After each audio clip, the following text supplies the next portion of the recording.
Olá, boa tarde. Vamos fazer mais uma pergunta da plataforma Ressos. Ahm, Como sempre, vou deixar-vos, se quiserem pausar o vídeo, para conseguirem ler a vinheta calmamente. Qualquer das formas, eu vou começar. Portanto, uma mulher de 31 anos vem à consulta com o seu médico assistente por diminuição da atividade auditiva desde há 2 anos. Iniciou-se à direita, mas com um agravamento progressivo, passou também a afetar o esquerdo. Zumbido com o mesmo tempo de evolução. E ela diz, sabe, é estranho, porque quando estou com as minhas amigas no café, parece que ouço melhor do que a falar com o meu marido em casa. O seu pai faleceu aos 49 anos de idade, mas tinha queixas semelhantes. Portanto, o pai, queixas semelhantes. O teste de Weber não lateraliza. No teste de Rin, é evidente melhor condução óssea que aérea bilateralmente. A otoscopia é normal e o restante exame objetivo é inocente. Portanto, perguntam-nos qual é o diagnóstico mais provável. E, portanto, resumindo, temos uma mulher jovem que apresenta história familiar semelhante e que vem à consulta por diminuição da acuidade auditiva já com muito tempo de evolução, associada a zumbidos ou a cofenos, ok?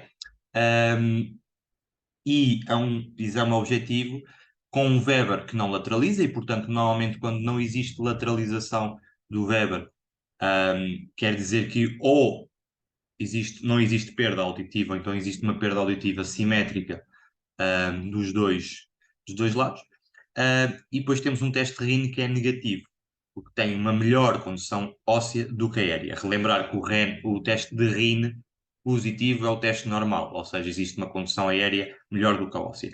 Um teste de RIN negativo normalmente indica que existe uma surdez de condução e, portanto, um teste de RIN negativo bilateralmente, estamos perante uma surdez de condução bilateral que leva a uma não lateralização do teste de Weber. Portanto, mulher jovem, com uma história familiar semelhante e uma diminuição da acuidade auditiva, ok? Bilateral, com do tipo de condução, não é? Acufenos, um, e que depois refere aqui um fenómeno em que houve melhores amigas no café do que o marido em casa. Portanto, qual dos seguintes é o diagnóstico mais provável?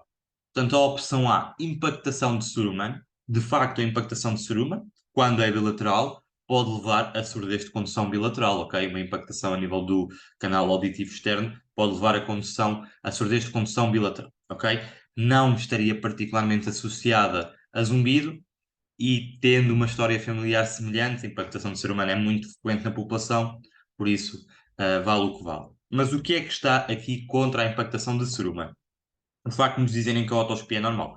Se houvesse impactação de ser humano, seria dito que na otoscopia era objetivado um rolhão de cera, o que queira. Na doença de Meniere, a doença de Meniere, portanto, é caracterizada pela tríade de vertigem, acufenos e uma perda ou diminuição da acuidade auditiva que é mais assimétrica, mas que é do tipo neurosensorial. Portanto, teria um Weber normalmente que acaba por lateralizar e um teste de RIN positivo, embora com uma diminuição tanto da condução óssea e da condução aérea, mas mantendo o rácio de condução aérea melhor do que a óssea, como o normal. A presbiacúsia. A presbiacúsia é também um tipo de surdez neurosensorial, portanto não vai de encontro à vinheta e é mais comum a idade mais avançada. A otite média serosa poderia causar também surdez de condução se fosse bilateralmente, mas não explica particularmente os zumbidos, nem está de acordo com a história familiar desta doente. E, portanto, é uma hipótese a considerar, mas pouco provável tendo em conta os dados da vida. Depois temos a otosclerose. A otosclerose é, de facto, uma causa de surdez de condução, porque existe uma fixação do estapédio, portanto, à janela oval e não há uma transmissão da onda, digamos, sonora para o interior do ouvido interno. Portanto, está de acordo com a história familiar. De facto, ocorre particularmente em idades jovens, ok? Caracteriza-se por surdez de condução bilateral. Portanto, está de acordo. Depois, está também associada a uma diminuição da acuidade auditiva que não é aguda, portanto, é uma coisa mais insidiosa, ok? Está associada também a cofenos. E depois, a otosclerose está associado a um fenómeno que se chama paracúsia de Willis, em que existe uma dificuldade de ouvir sons pouco intensos, ou seja, sons de baixo volume. Por isso, quando as pessoas estão em ambientes, digamos, em ambientes com barulho de fundo elevado, em que algum interlocutor tem que aumentar a intensidade e o volume da sua voz para se dirigir à pessoa, essa pessoa consegue ouvir melhor do que em casa, em silêncio, em que não há barulho de fundo e o interlocutor tem normalmente uma tendência a baixar o volume da voz.